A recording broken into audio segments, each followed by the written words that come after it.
महाराज जी, क्या ये अनिवार्य है कि जब श्री कृष्ण किसी से अधिक प्रेम करते हैं तो वह उस व्यक्ति के एक एक करके सारी चीजें छीनने लगते हैं, और जब वो व्यक्ति अपने हृदय से रोते हुए श्री कृष्ण को पुकारता है? नहीं नहीं, अम्बरीश जी से बड़ा कोई महाभागवत है क्या? चक्रवर्ती सम्राट है।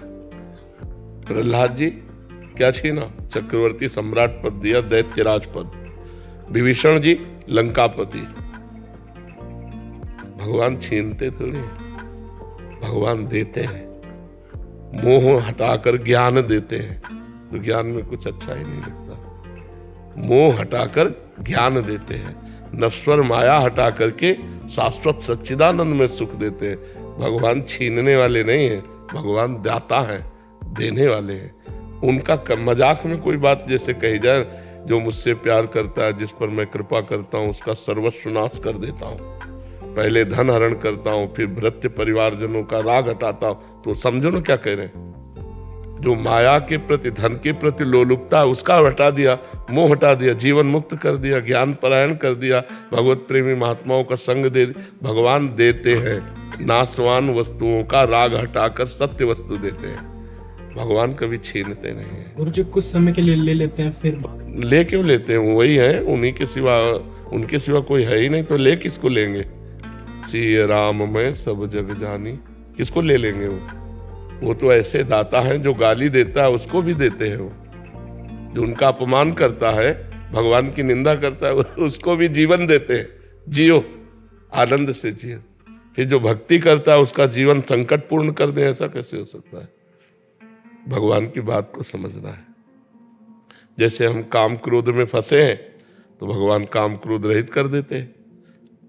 हम माया में फंसे, भगवान माया रहित कर देते हैं। कितनी बड़ी कृपा हुई, हमारे दुखों को हटा दिया। भगवान सुख देते हैं, दुख छीनते हैं। धन से किसी को सुख आज तक नहीं मिला, तृप्ति नहीं मिली। परम धन भगवान नाम रूपी धन में रति कर देते हैं, संसार के धन से वैराग्य कर देते हैं। कितनी कृपा है उनकी। अगर ऐसा सिद्धांत कहोगे उसका सब कुछ छीन लेते हैं, गलत बात है। जो भगवान से प्यार कर रहा है, उसे पूरा संसार प्यार करने लगता है। जो भगवान से प्यार करता है, उसे माया माँ की तरह दुलार करने लगती है। विचार करो, जा पर कृपा राम की होई, ता पर कृपा करे सब कोई। सब कोई प्यार कर रहा है, सब कोई हमें आशीर्वाद दे रहा है। वैसे संतों के पास लोग आशीर्वाद लेने जाते हैं, और हमें आशीर्वाद देने आते हैं। स्वस्थ रहो, तुम्हारी दीर्घायु हो, तुम्हें कोई कष्ट ना हो। यहाँ ये आते हैं बूढ़े, ब्रजवासी, पंडित जन, संत जन, यही आशीर्वाद। ऐसे ही तुम बैठे रहो, स्वस्थ रहो, सुखी रहो। भगवान से प्यार करने से मिलता है, छिनता थोड़ा है। तो भगवान के कारण ही तो है। सोचो, अपना लड़का भी अपने से इतना प्यार नहीं करता जितना ये लोग प्यार करते हैं। तो ये कैसे प्यार हो भगवान? तो हम ये कैसे कहते कि छीन लेते हैं?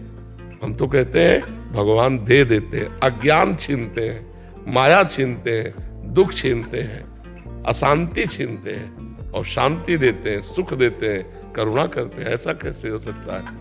तो गुरुजी, जैसे छीनने से प्राय अगर कोई चीजें अगर परिवार में ही विरुद्ध चल रही हो, सब कुछ करने के बावजूद भी, जैसे हम लोग आपने कहा कि भाई अगर आपका ध्यान सिर्फ जब विपत्ति आती है तभी भगवान की तरफ जाता है, उससे पहले अगर मान लो कि भाई अगर हम लोग लगातार लगे हुए हैं, बिल्कुल, तो उसके बावजूद भी अगर वो विपत्ति मतलब कि नहीं पीछा छोड़ती और वो परिवार में। भीष्म जी ने कहा, प्रभु मैं बचपन से ब्रह्मचारी हूं, कोई दुराचार नहीं किया, और आपके महाभागवत हैं भीष्म जी भगवान के।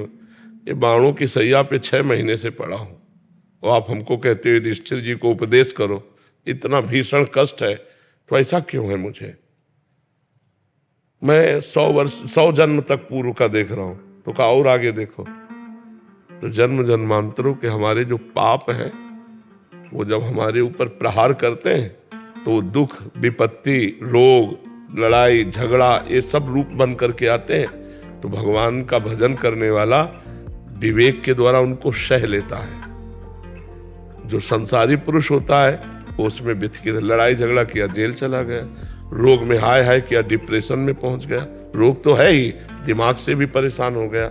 धन से परेशान हो गया, नाना प्रकार की दुख विपत्तियां उसे घेर ली।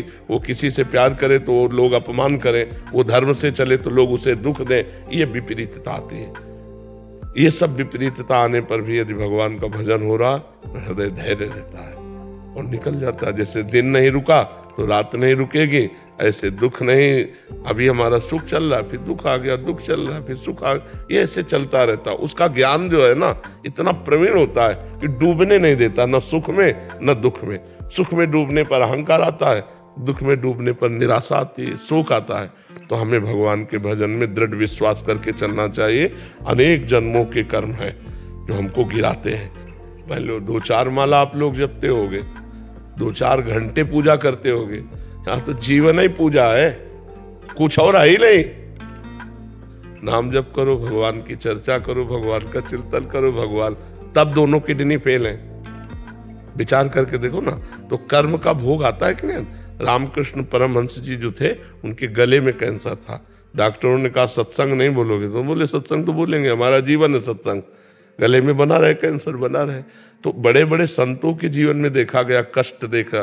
तो अगर भजन से कष्ट कटता तो उनका कट जाता कि नहीं कट जाता। इसका मतलब है भजन आगे की संभाल करता है और हमको जीने का बल देता है कि हम विपत्तियों से, दुख से घबराए नहीं, उनको सहकर निकल जाएं। ये कोई न सोचे कि भजन करते हैं तो बुखार नहीं होगा, जुकाम नहीं होगा, कैंसर नहीं होगा। नहीं होगा, पर तुम व्यथित नहीं होगे, तुम उसको सह जाओगे और सहकर भगवान को प्राप्त कर लोगे। ये बात समझ में आ रही है आपको? निशा झा जी, राधे राधे। राधे राधे महाराज जी, आपके चरणों में कोटि कोटि प्रणाम। महाराज जी, कैसे पता चले कि मेरी प्रार्थनाएं कठिन समय में भगवान तक पहुंच रही हैं? जब मैं मन से भगवान को याद करती हूं तब मुझे इस बात का एहसास होता है कि क्या मैं परेशानी में ही भगवान को याद करके स्वार्थी तो नहीं हो रही, जबकि भगवान की पूजा आराधना मैं रोज करती हूँ। मतलब कठिन समय में, विपरीत परिस्थितियों में भगवान किसका? हाँ, अपने स्वामी हैं, अपने पिता हैं, अपने सर्वस्व हैं। तो सुख और दुख दोनों में हम भगवान से मिले रहें। अगर सुख है तो भगवान की दया है, और अगर दुख है तो भगवान की कृपा है। हमारे किसी गलत कर्मों का मार्जन किया जा रहा है, तभी दुख आता है। अब हमारा भगवान से कितना संबंध है ये तो आपका हृदय जानता है कि आप दुख में पहला स्मरण किसका होता है, सुख में पहला स्मरण किसका होता है। जिसका पहला होता है वही आश्रय माना जाएगा। जैसे द्रौपदी जी हैं, तो द्रौपदी जी का पहला आश्रय भगवान नहीं थे, पहला आश्रय पति थे, फिर भीष्म आदि थे, फिर अपने हाथ थे, फिर दांत थे, आखिरी में भगवान आए। ये शरणागति में कलंक है। सीधे भगवान में, सीधे भगवान का स्मरण। तो भगवान ने आर्त भक्त को भी भक्त कहा है, अर्थार्थी रुपया पैसा चाहने वाले को भी भक्त कहा है, लेकिन भगवान से ही केवल, और से नहीं। और जिज्ञासु भगवान को जानना चाहता है उसको भी भक्त कहा है, और ज्ञानी तो भगवान की आत्मा है ही।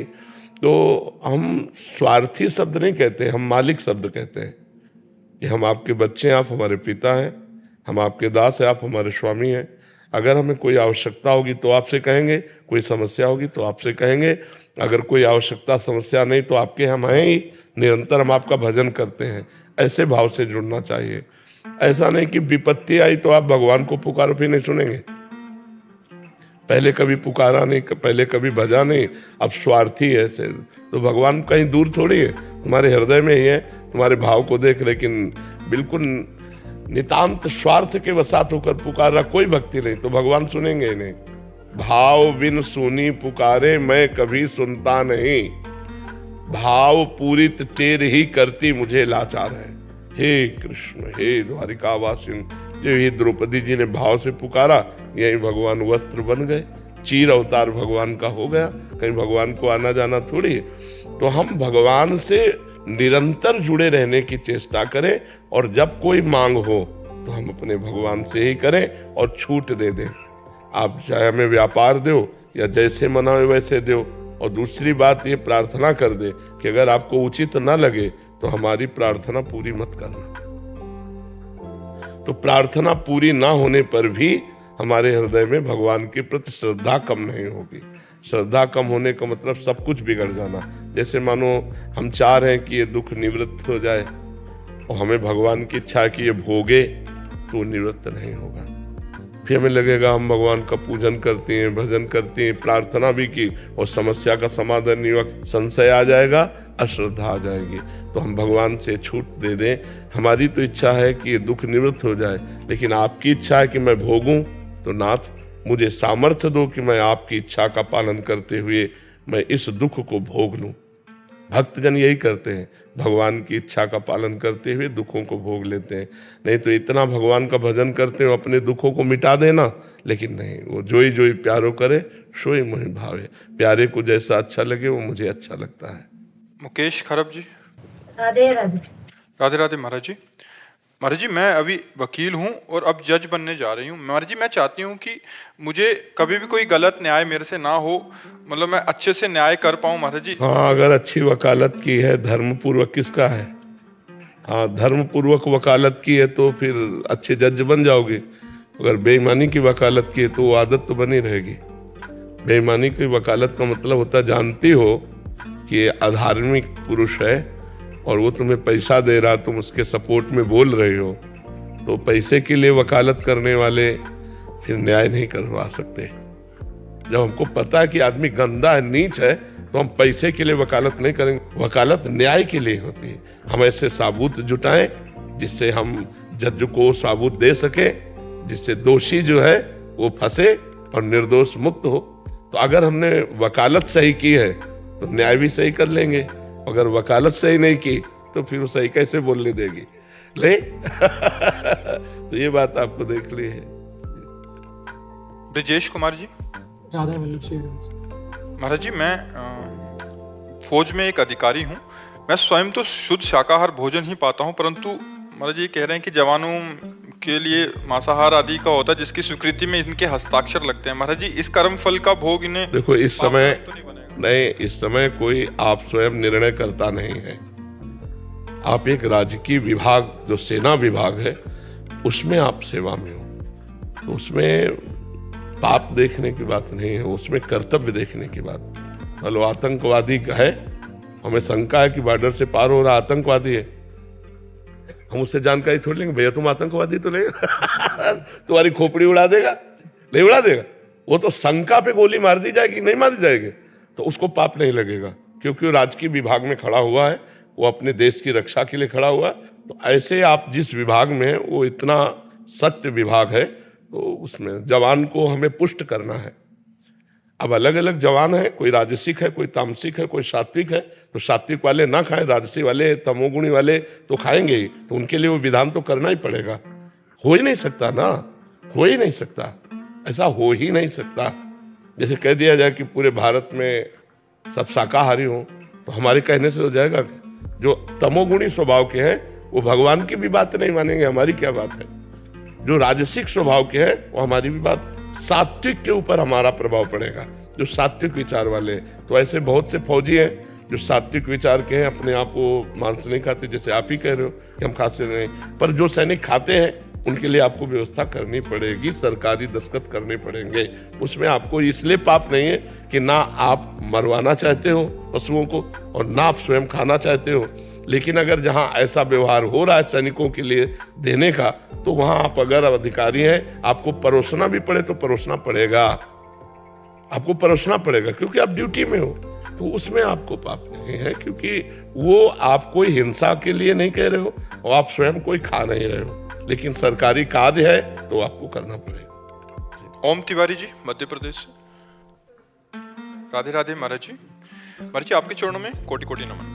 महाराज जी, मेरा प्रश्न यह है कि शास्त्रों में आत्मज्ञान और मोक्ष को जीवन का परम उद्देश्य बताया है। महाराज जी, मेरा मार्गदर्शन करें कि मोक्ष और आत्मज्ञान का वास्तविक अर्थ क्या है? क्या सिर्फ यही जीवन का उद्देश्य होता है या कोई सांसारिक उद्देश्य भी होता है? इसकी प्राप्ति कैसे हो? स्वप्न का कोई उद्देश्य होता है क्या? स्वप्न का कोई, किसी का प्रश्न है, स्वप्न का कोई उद्देश्य होता है क्या? तो संसार एक स्वप्न है, दीर्घ स्वप्न है, समझ रहे हो?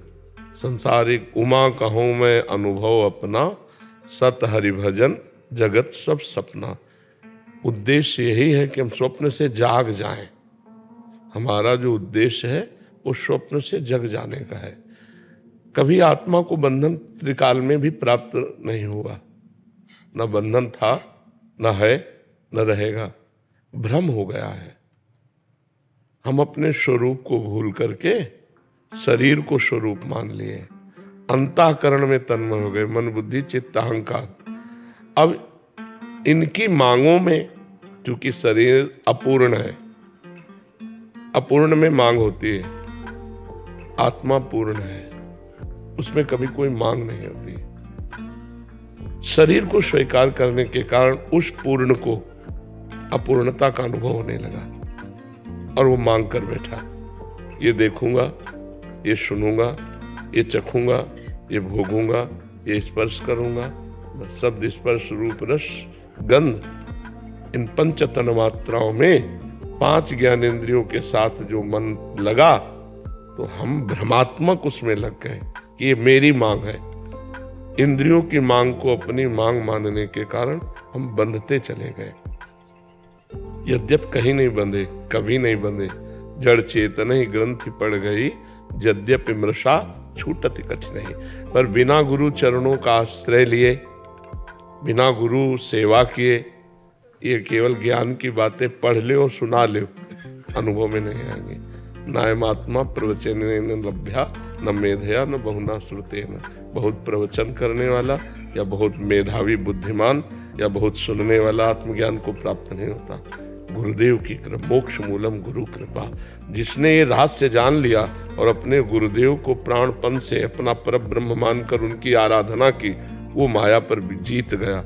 नहीं तो ज्ञान बुद्धि का विषय है, और जब माया आकर्षित करती है ना, तो ज्ञानिनाम अपि चेतांसि देवी भगवती हिसा बलादा कृष्ण मोहाय महामाया प्रेक्षति। शिव विरंचिका मोहई को है बपुरान, अस जिय जान भजी मायापति भगवान। ये जो हमारी इंद्रियों की विलासता मन के सहित चालू है, मनाखष्टान इंद्रियाण प्रकृति स्थान कर सती, इसी से हमें हटना है। हटे हुए हम हैं, पर हमको हटना है। ये अनुभव करना है कि हम हटे हुए हैं, हम साक्षी मात्र हैं, हम कर्ता भोक्ता नहीं हैं। तो जब जीवन निर्द्वंद हो जाता है, मान अपमान निंदा स्तुति लाभ हानि इन सब से परे जो हमारा स्वरूप है, तो जो सुख उसे प्राप्त होता है वो सुख ब्रह्मा को भी नहीं प्राप्त है। औरों की तो बात रहने दो, ब्रह्म पद परमेष्ठी पद में भी वो सुख नहीं है। इसीलिए मोक्ष अनिवार्य है। अगर साधन धाम मोक्ष कर द्वारा, पाई न जे परलोक सम्हारा, सो परत दुख पावई सिर धुनि धुनि पछताए, काले कर्म ईश्वर मिथ्या दोष लगाए।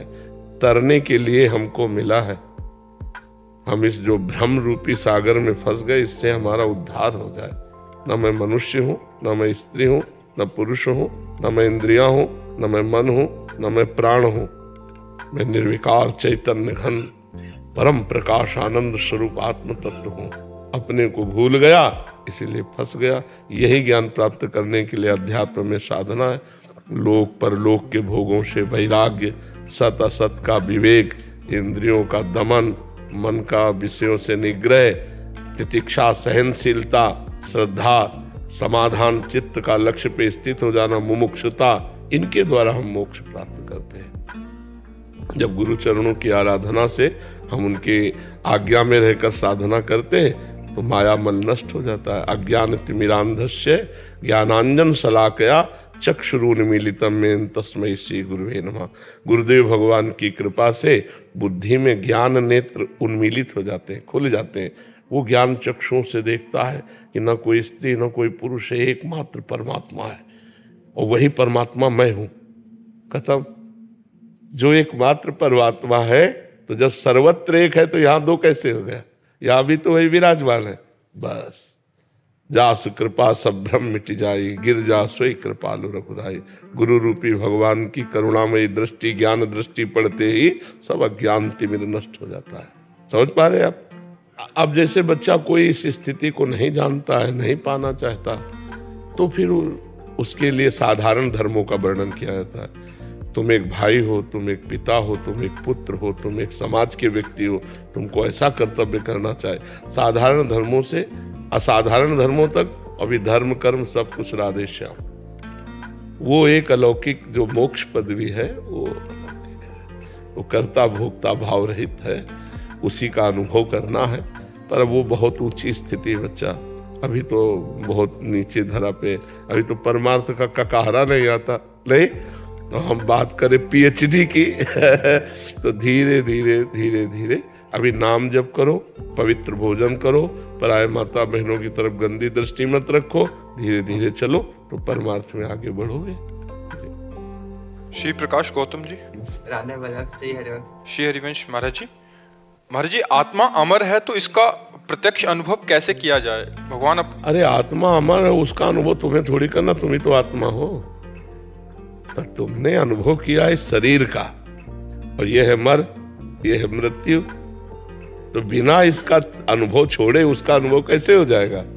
देह भाव रहित हुए बिना आत्मस्वरूप का अनुभव थोड़ी होता है। स्थूल शरीर, सूक्ष्म शरीर, कारण शरीर, इनका त्याग, इसके लिए प्रखर बुद्धि चाहिए, कुशाग्र बुद्धि चाहिए। इसीलिए तो गुरु चरणों की आराधना है। उपनिषद तत्वदर्शी महापुरुष जो है वो अपने अपने गुरुदेव की आराधना करके ब्रह्म ज्ञान में स्थित हुए हैं। तो आजकल गुरुदेव की आराधना तो है नहीं, ब्रह्मबोध वाली बात तो है नहीं कि ब्रह्मबोध या भगवत तत्व का ज्ञान या गुरु की अधीनता, इसीलिए वो कोई ब्रह्म दृष्टि वाला महापुरुष दिखाई नहीं देता।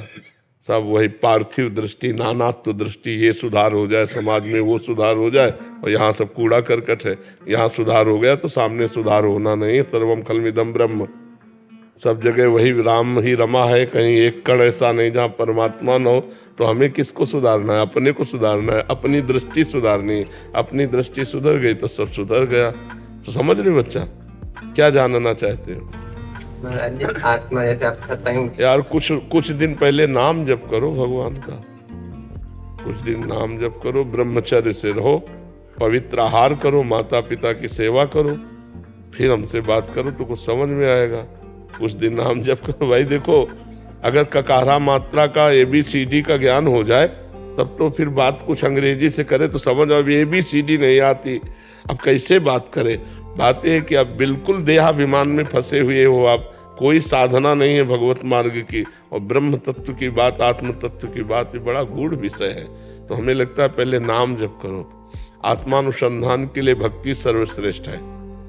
गुरु भक्ति, माता पिता की भक्ति, भगवान की भक्ति, समाज की भक्ति, इससे हमारी बुद्धि शुद्ध होगी तो नानात्व खत्म हो जाएगा। नहीं ना, ऐसा भ्रम बैठा हुआ है नानात्व का, मैं मोर तोर तय, बहुत जोर का बैठा हुआ है। एक दो बार पढ़ने सुनने से थोड़ी जाएगा। पहले भजन करो डट के।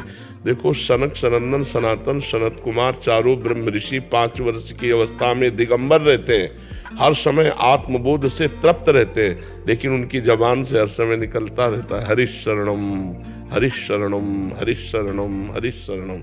समझ रहे हो? ज्ञान भक्ति वैराग्य तभी पुष्ट होते हैं जब भगवान का नाम, भगवान की लीला कथा सुनी जाती है। तो भगवान की लीला कथा सुनो, भगवान का नाम जप करो, और नाम जप तभी होता है जब पवित्र आहार होता है। ये अंडा मुर्गी मुर्गा सब अपवित्र आहार, राक्षसी आहार खा के अज्ञान बढ़ता है। और ये चाउमीन और ये बर्गर और दुनिया की नौटंकी चली ना बाजार वाली, ये खा के कहीं साधना होती? अब आजकल यही खाते होगे, आजकल तो यही खाने के लड़के। अच्छा, girlfriend boyfriend live in relation, ये ब्रह्म ज्ञान संयम की नींव नहीं है। और आत्मज्ञान की बात करें तो बकवास ही होगा। अब आजकल नए नए बच्चे तो भगवान की कृपा है कि सत्संग सुनने लगे, ये कृपा है। हाँ, भगवान की विशेष कृपा है भारतवासियों की, विदेश के भी जो सुन रहे हैं, हम सबको प्रणाम करते हैं कि अपने कल्याण के लिए संतवाणी सुनने लगे, शास्त्रवाणी सुनने लगे तो अवश्य सुधार होगा। क्योंकि सुधार की एक ही जड़ है, शास्त्र सम्मत आचरण। वो हमें पता नहीं, वो संतों से पता चलता है। जब संत कृपा करते हैं, अपने अनुभूत वाणी के द्वारा शास्त्र सम्मत वार्ता करते, तो हमारे जीवन में उसका प्रकाश होता है। इसलिए नाम जप करो और भगवान की भक्ति करो तो वही ज्ञान प्रदान कर देंगे। विठल जी। राधे राधे महाराज जी। महाराज जी, महाराष्ट्र के संतों ने सभी ग्रंथों में अष्ट सात्विक भाव का वर्णन किया है। महाराज जी, ये भाव आज भी उत्पन्न होता है। कुछ लोग इसे किसी के 1 होते हैं, किसी के 2 होते हैं, किसी के 3 होते हैं, कोई बिरले के 8 सात्विक भाव होते हैं। पर सात्विक भावों का मूल कारण क्या है? नाम जप। चाहे तुकाराम जी का ले लो, चाहे नामदेव जी का ले लो, चाहे एकनाथ जी का ले लो, चाहे ज्ञानदेव, भगवत चिंतन। शरीर, संसार और भोगों का चिंतन छूट जाए और भगवान का चिंतन तन्मयता पूर्वक हो तो कोई भी सिद्धि, कोई भी स्थिति, कोई भी भाव ऐसा नहीं जो हमारे लिए दुर्लभ हो। खास बात समझ लो, हमारा चिंतन शरीर, संसार, भोगों में ना जाए, चित्त वृत्ति की एक एक वृत्ति भगवान के चरणों में जाए, विट्ठल भगवान के चरणों में। फिर देखो रोना आने लगेगा, शरीर में कंप होने लगेगा, रोमांच होने लगेगा। जब उनका आनंद प्राप्त होता है ना, तो ये सब पसीने की बूंदें आने लगेंगी, एक मूर्छित अवस्था भी आ जाएगी, कुछ समय के लिए समाधि भाव भी आ जाएगा, देह भाव छूट जाएगा। ये सब भजन से होता है। आज प्रवचन की कमी नहीं, उपदेश की कमी नहीं, उपदेष्टा की कमी नहीं, भजनानंदी की कमी है। आज जो कमी है वो डट के भजन करने की कमी है। भजन नहीं है, खूब उपदेश है, खूब प्रवचन है, खूब उपदेष्टा है, खूब प्रवचन करता है, लेकिन भजनानंदी की कमी। भजन से उपदेश का प्रभाव पड़ता है। जैसे हम आपसे कहा कि आज के बाद जो है आप ऐसा ना करना, तो वो चढ़ जाएगा आपके दिमाग में। जब अगर हम भजन कर रहे हैं और सच्चाई से चल रहे हैं तो तुम्हारे दिमाग में छा जाएगा कि यार प्रेमानंद बाबा ने कहा ये नहीं करना है, नहीं करना है, ये नहीं करना है, वो छा जाएगा। और अगर हम ही गलत हैं उससे कोई लाभ नहीं प्राप्त हो पाएगा। हमें लगता है कि हम अष्ट सात्विक विकारों की तरफ दृष्टि न रखें, हम मूल में रखें कि अष्ट सात्विक विकार आते कहां से हैं? भगवान के चिंतन से आते। अनन्य चेता सततम यो माम स्मरति नित्य सहा तस्याहम सुलभा पार्थ नित्य युक्त योगिना। हे अर्जुन, जो मेरा अनन्य चित्त से चिंतन करता है, अन्य चिंतन नहीं, अनन्य चिंतन। जैसे मीरा जी कहती, मेरे तो गिरधर गोपाल दूसरो न कोई। दूसरो न कोई बहुत बड़ी बात है, ये तो हम लोग भी कह लेंगे, मेरे तो गिरधर गोपाल, लेकिन सत्यता की बात है, ये हम नहीं बोल सकते दूसरो न कोई। वो मीरा जी बोल सकती है, या उस कोटि का कोई महापुरुष बोल सकता है, दूसरो न कोई। हमारा दूसरा कोई नहीं प्रभु के सिवा, विट्ठल के सिवा हमारा कोई नहीं, राम के सिवा हमारा कोई नहीं, कृष्ण के सिवा कोई नहीं, वाहिगुरु के सिवा हमारा कोई नहीं। ये अनन्य भाव आना बहुत बड़ी बात है। नहीं तो होता है ना कि हमें कोई परेशानी हुई तो कोई व्यक्ति याद आया, भगवान छूट गए तो तुम शरणागत नहीं हो। जब तुम्हें परेशानी हो तो तुम्हारे सामने तुम्हारा राम, तुम्हें सुख मिल रहा तो तुम्हारे सामने तुम्हारा हरि, तुम्हारा कृष्ण, तुम्हारा विट्ठल, उसके सिवा कोई नहीं। तुकाराम जी के पास ढेर सारी सामग्री शिवाजी ने, लेकिन सब हटा दिया था ना कि मुझे विट्ठल का दिया, भूख रहना पसंद, लेकिन आपका ये सब नहीं। ये अनन्यता होती। विट्ठल भूखे रखेंगे तो हम रह जाएंगे, लेकिन आपका दिया हुआ ये घी, हलवा, पूड़ी, रबड़ी, रसगुल्ला, ये नहीं। अपने इष्ट का अनन्य होकर निरंतर चिंतन करने से सब भाव आने लगते हैं। अब जैसे गाढ़ चिंतन हो रहा है और ये अनुभव कि हमारे प्रभु के सिवा कोई है नहीं, अब कैसे मिलोगे प्रभु, क्या करें? अब वो असमर्थ व्याकुल हो गया, तो असमर्थ और व्याकुलता में रोना आता है। रोता कौन है? असमर्थ और व्याकुल। अब मिलना चाहते हैं पर हम असमर्थ हैं, हम कैसे आपसे मिले? तो रोना आने लगता है। रुदुर स्वरम राजन कृष्ण दर्शन लालसा, हा कृष्ण, हा प्रियाजू, हा कमल नयन, हा प्राणनाथ, कब मिलोगे? अब रोते रोते इतना पवित्र हृदय हो गया, समाधि लग गई, मानो कृत्यता का अनुभव हो गया। उसमें भगवान के रूप को देखा, अब खड़ा हो गया, नृत्य करने लगा। अभी रो रहा था, अभी नाचने लगा। भगवान की कोई लीला स्फुरित हुई, ठठाका मारकर हंस रहा है, भूमि पर लौट रहा है। ये सब विकार तभी आते हैं जब भगवान से अपनापन और अनन्य चिंतन भगवान का होता है। जी। डॉक्टर करनी प्रताप जी, जयपुर राजस्थान से। महाराज जी, मैं एक डॉक्टर हूँ और हमारा निजी अस्पताल भी है, वहाँ सेवा भी करते हैं। महाराज जी अब कह रहे हैं कि चिकित्सा सेवा बढ़ रही है, परंतु मन कथा की ओर लगता है। ये कह रहे हैं कि देवी जी और शक्ति माता जी की कथा करते हैं तो उसमें ज़्यादा मन लग रहा है महाराज जी, तो दोनों में बैलेंस नहीं कर पा रहे, कथा करें या सेवा करें? कथा से भवरोग मिटता है और डॉक्टरी से शरीर रोग मिटते हैं। तो प्रधानता तो भवरोग निवृत्ति की करनी है, लेकिन सहयोग शरीर रोग निवृत्ति का भी करना है, क्योंकि भगवान ने आपको प्रवीणता दी है, विद्या दी है, तो आप भवरोग के लिए प्रवीणता पूर्वक खूब नाम जप करते हुए भगवत चर्चा कीजिए और समय निकाल करके हॉस्पिटल में भी जाइए, वहाँ भी सहयोग कीजिए, जिससे आपके शासन में अन्य डॉक्टर टेक्नीशियन अच्छे से मरीज की देखरेख कर सकें, उत्तम दवा दे सकें, उनकी रोग निवृत्ति के लिए पूर्ण प्रयत्न कर सकें, क्योंकि ये भी जरूरी है, ये भी जरूरी है, ये भी भगवान की सेवा है। मरीज रूप से भगवान आए हैं तो आप उनकी औषधि रूप से पूजा करो, इससे भगवान प्रसन्न होंगे। और भगवत चर्चा करके लोगों के मन को पवित्र करो, औषधि देकर तन को स्वस्थ करो और भगवान की वार्ता और नाम कीर्तन करके मन को पवित्र करो, दोनों काम करो। चूहों वाली देवी करणी माता है, जो बहुत मूषक है, जो उनकी कथा करते हैं। किसी भी भगवान के, किसी भी देवी देवता, वो सब भगवान ही है सब रूपों में। तत्व एक है, नाम रूप लीला अनेक है, हरि अनंत हरि कथा अनंता। दीक्षा जी जालंधर पंजाब से।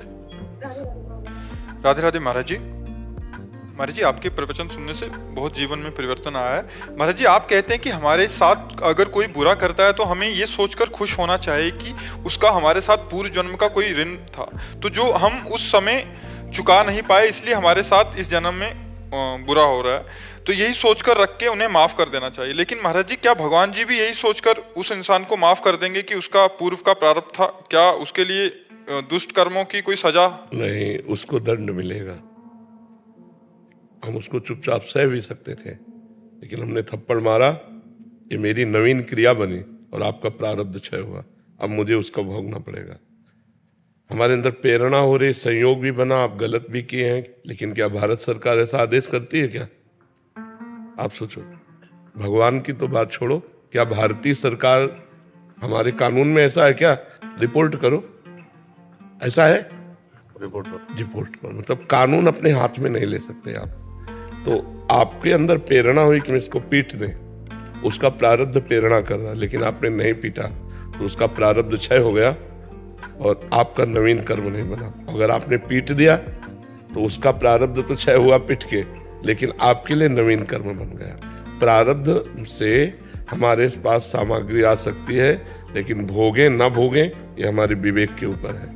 प्रारब्ध बलवान है, वो प्रेरित करेगा, लेकिन हम उसे रोक सकते हैं, विवेक के द्वारा उसे रोक सकते हैं। तो अगर हम क्षमा कर दिया तो उसका तो जो कर्म बना उसको तो दंड भोगना ही पड़ेगा। हमारा हृदय निर्विकार हो गया और जिसने हमको गाली दी, जिसने हमारे प्रति कटु व्यवहार किया, वो उसका भागीदार बनेगा, उसको दंड भोगेगा। तो इसलिए हम ये भी ना चाहें कि उसे दंड मिले। संत जन तो भगवान से प्रार्थना करते हैं कि जो हमें गाली दे, जो हमें मारे, जो हमारा अपमान करे, उनको कभी दुख न पहुंचे नाथ, उनको कभी दुख न पहुंचे। इसीलिए तो संतों की महिमा है। तो चलना है निर्विकार होने के लिए अध्यात्म मार्ग में। तो जब हमें कोई अपमान करता है तो हमारा प्रारब्ध क्षय होता है, हम उज्जवल हो रहे हैं और वो मलिन हो रहा है। तो हमारा प्रारब्ध हमें भगवान की तरफ बढ़ाता ले जा रहा है, निर्मल करता हुआ। तो हमें चाहिए कि हम अपने प्रारब्ध को धुल जाने दें, बीच में अड़ंगा ना लगाएं। हमको गाली दी, राधा राधा, चुपचाप निकल गए, खत्म, हमारा प्रारब्ध क्षय हो गया। तो ये भाव जो शास्त्र में सिद्धांत है उसके अनुसार चलना चाहिए, जिससे हम बहुत जल्दी निर्मल और आनंद में हो जाते हैं। संसारिक बुद्धि से सोचा जा सकता है कि एक बार गाली दी, अगर मैंने क्षमा कर दिया तो अगली बार और गाली देगा, वो गाली देने लायक नहीं रहेगा। तुम क्षमा करके तो देखो, उमा क्षमा सापो होते भारी, अपने कर्म जाय अपकारी। उसको ऐसा दंड मिलेगा कि दोबारा आपसे बोलेगा नहीं, क्योंकि मालिक है ना, इस जगत का मालिक है, वो देख रहा है। अगर 10 बार आपको उससे अपमानित होना लिखा है तो अपमानित होना पड़ेगा, लेकिन 10 बार का अपमान का जो परिणाम उसके पास आएगा वो भूलकर किसी का अपमान नहीं करेगा। भगवान सबके ऊपर विराजमान है, इसीलिए उनको ईश्वर कहते हैं। उनका शासन में थोड़ा देरी तो होगी, लेकिन अंधेर नहीं होगी।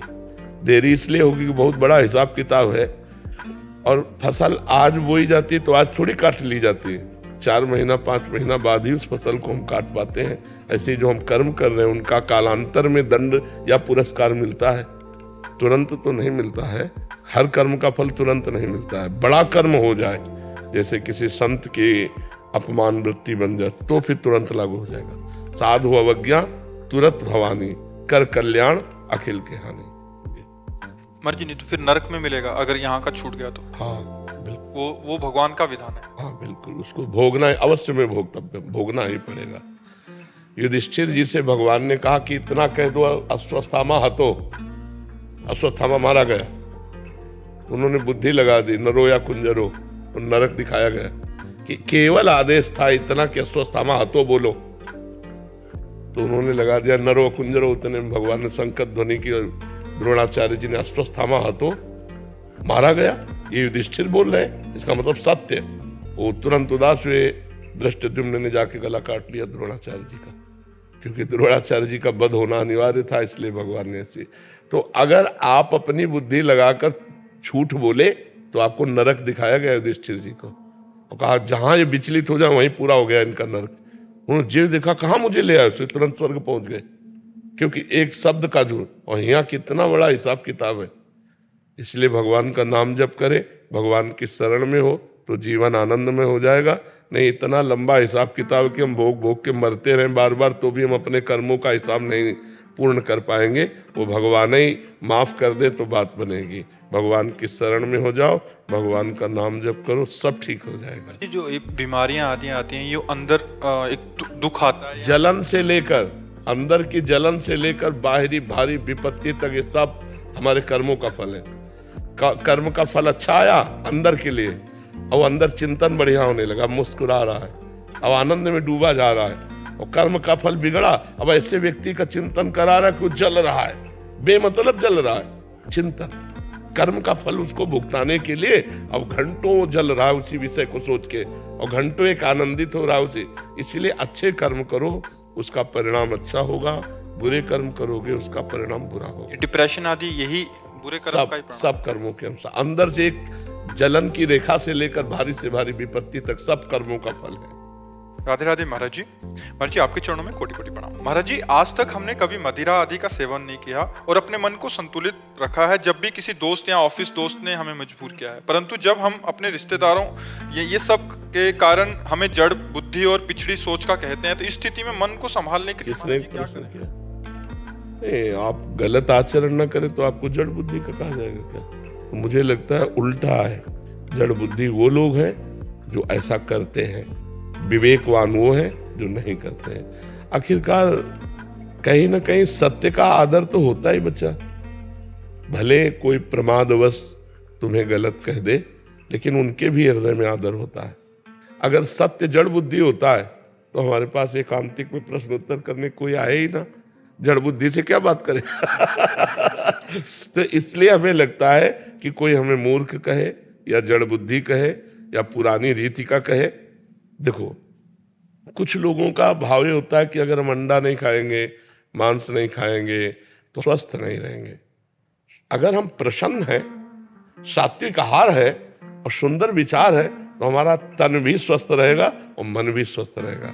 आप अच्छा दूर से देख के बताओ, क्या हम आपको लगते हैं किडनी फेलियर है? आप विचार करके देखो। क्यों? क्योंकि हम हर समय प्रसन्न रहते हैं। हम एक मिनट भी कभी किडनी फेलियर बन के नहीं बैठते। अब 1 बजे रात्रि से हमारी दिनचर्या चल रही या क्या किडनी फेलियर की चल रही?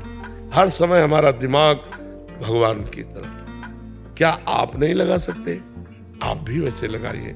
दुखों से लड़ना पड़ेगा, दुखों को जीतना पड़ेगा। ये संसार दुखालयम है, संघर्ष करना पड़ेगा। संघर्ष हमारा जीवन है, तो हम ऐसे आनंद में बने। ये हम इसलिए उदाहरण दे देते हैं अहंकार पुष्टता के लिए नहीं, कि जिनको लगता है मंडा खा करके, मांस खा करके बलवान बनेंगे। ब्रह्मचर्य, पवित्र आहार, तो संकल्प बल और शरीर बल दोनों बल पुष्ट होता है। किसी ने कहा कि महाराज जी, यही प्रश्न किया था एकांती में, कि आप और आपके चेले बड़े अष्टपुरुष है, तो संयम, अगर संयम है, नियम है, तो देखो बीमार होते हुए भी पवित्रता और संयम के कारण हमको खुद महसूस होता है कि मैं बलवान हूं। मुझे ये महसूस नहीं होता कि किडनी फेलियर ऐसे, नहीं, हमें खुद महसूस होता है मुझे बल है। और अगर अभी संयम बिगड़ जाए और भगवान का भरोसा छूट जाए तो डिप्रेशन में पहुंच जाऊं, इतना कष्ट रहता है। तो हम ये कह रहे हैं कि अगर हमको कोई मूर्ख कहे, जड़ कहे और हम सही ढंग से चल रहे तो हमें हिलना नहीं चाहिए, हमें अपने मार्ग से हटना नहीं चाहिए, हमें बलवान होना चाहिए और बहुत सुंदर जीवन जाएगा यदि आप ऐसे चलोगे। शराब पीने वाला, मांस खाने वाला, व्यभिचार करने वाला आज भले स्वस्थ दिखाई दे रहा है लेकिन कल दुर्गति को प्राप्त होगा। आप आज भले दुखी हो लेकिन कल आप सदगति को प्राप्त होंगे, कल आप अच्छा जीवन व्यतीत करेंगे। इसलिए हमको अच्छे आचरणों में दृढ़ रहना चाहिए। सामने वाला निंदा करे तो भी, अगर सामने वाला निंदा कर रहा मैं गलत हूं तो सुधार करना चाहिए, बुरा नहीं मानना चाहिए। सामने वाला निंदा कर रहा मैं गलत नहीं हूं तब तो मुस्कुराना चाहिए, फिर शोक नहीं करना चाहिए कि वो कहे जड़ बुद्धि तो अपने को विद्वान दिखाने के लिए हम शराब पी लें, हम मांस खा लें, ऐसे गंदे आचरण नहीं करना चाहिए। काफी बच्चे तो महाराज जी इसी उसमें आ जाते हैं, दबाव में आके भी गलत आचरण करने लगते हैं। गलत है, गलत है। वो बच्चे कम बुद्धि वाले हैं, प्रवीण बुद्धि अपने जीवन को गंदा न करे। अधिकांश वैसे स्तर के हो गए ना महाराज जी। देखो, शराब जो है एक तो शास्त्र निषिद्ध है, शास्त्र रोकता है, और दूसरी बात उसमें लाभ क्या है। प्राय हमने शराबी जनों को अपने धर्म से च्युत होते देखा है। जब आप शराब के नशे में होगे तो आपका बर्ताव ठीक नहीं होगा, आपके आचरण ठीक नहीं होंगे, आपका चरित्र पवित्र नहीं होगा। और नालियों में तो पड़े आप देखते ही, नालियों में पड़े आप देखो ना, नालियों में पड़े दिखाई देते, पैसा गया, स्वास्थ्य गया, इज्जत गई। भला ऐसा क्यों? जब हमारे शास्त्र रोकते हैं तो शराब नहीं पीना चाहिए, और जब तक ब्याह ना हो तब तक ब्रह्मचर्य से रहो। ब्याह हो जाए तो एक पत्नी व्रत धारण करो। ये जो चला है ना गर्लफ्रेंड बॉयफ्रेंड, ये बहुत नरक है, बहुत अपवित्र जीवन, पूरी गृहस्थी को चौपट कर देने वाला जीवन है। मान लो जो बच्ची बच्चा 2-4 बच्ची बच्चों से संबंध रखते हैं वो कभी ब्याह करके एक में टिक पाएंगे क्या? उनकी गंदी आदत बनी रहेगी, उनका जीवन व्यर्थ हो जाएगा, गृहस्थी संबंध टूट जाएंगे। इसीलिए नए नए ब्याह होते, डिवोर्स हो जाता है। ये कोई जीवन है?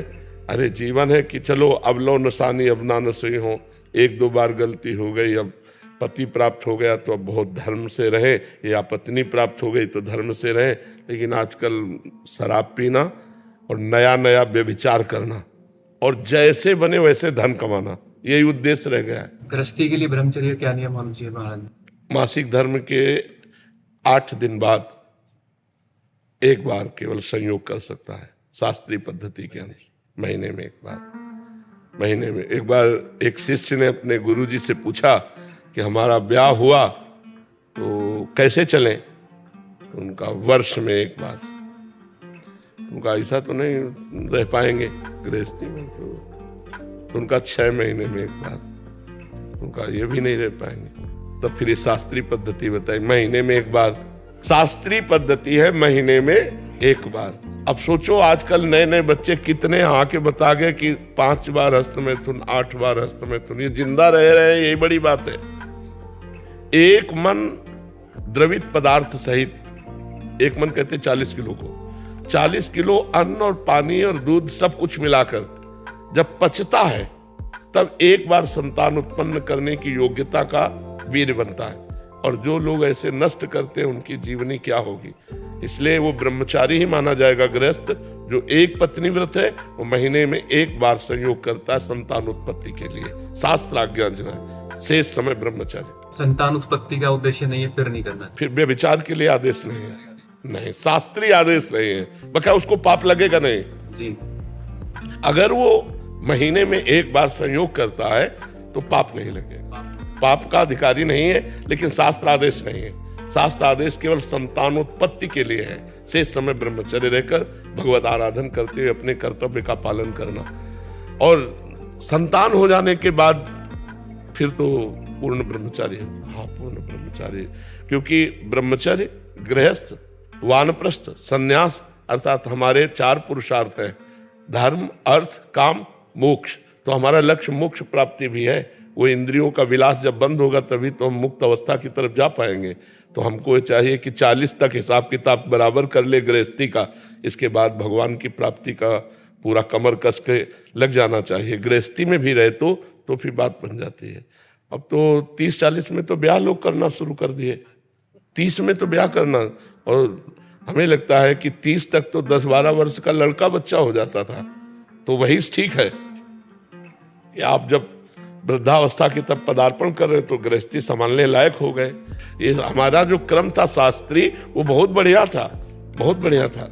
उससे बहुत मर्यादा, अब जैसे लड़के और लड़कियां नई अवस्था को प्राप्त हुई, उनका ब्याह हो गया, तो उनको मिल गया जीवन साथी, तो इसलिए भटकना, बेविचार करना ये हो नहीं पाया जीवन में, और वो आजीवन अपने पति को भगवान मानकर निर्वाह किए या अपनी पत्नी को प्राण मानकर निर्वाह किए। अब क्या हो रहा है, ये जो बॉयफ्रेंड ब्रेकअप, ये है क्या, मतलब ये है क्या? कितनी गंदी बात है। अपने शरीर को हम अपवित्र कर रहे हैं, और ये बच्चे हैं, जानते हैं नहीं। खुले लिव इन रिलेशन क्या है, खुले में देखो लिव इन रिलेशन क्या है, व्यभिचार, खुला व्यभिचार। ये हमारा धर्म तो नहीं है, भारत देश का धर्म नहीं, भारत देश के शास्त्रों का नहीं। भारत देश में तो एक बार हाथ पकड़ा, पाणिग्रह में आजीवन निर्वाह किया, और कितना सुंदर है। अब पता ही नहीं है ना, जब आप कहीं से मिल रहे हो, आप कहीं मिल रहे हो, तो हमारे पितरों को जल कौन देगा? जब हमारी संतान ही नहीं तो जल कौन देगा?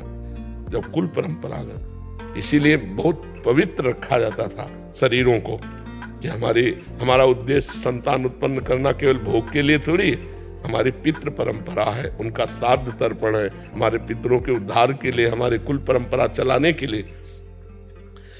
अर्जुन जी भगवान से कहते हैं इसी बात को, कि जब योद्धा मारे जाएंगे तो स्त्रियां दूषित हो जाएंगी, स्त्रियां दूषित होगी तो वर्ण संकर संतान होगी, वर्ण संकर संतान होगी तो पितृ को श्राद्ध लुप्त हो जाएंगे, हमारे पितर भी कैसे तरेंगे।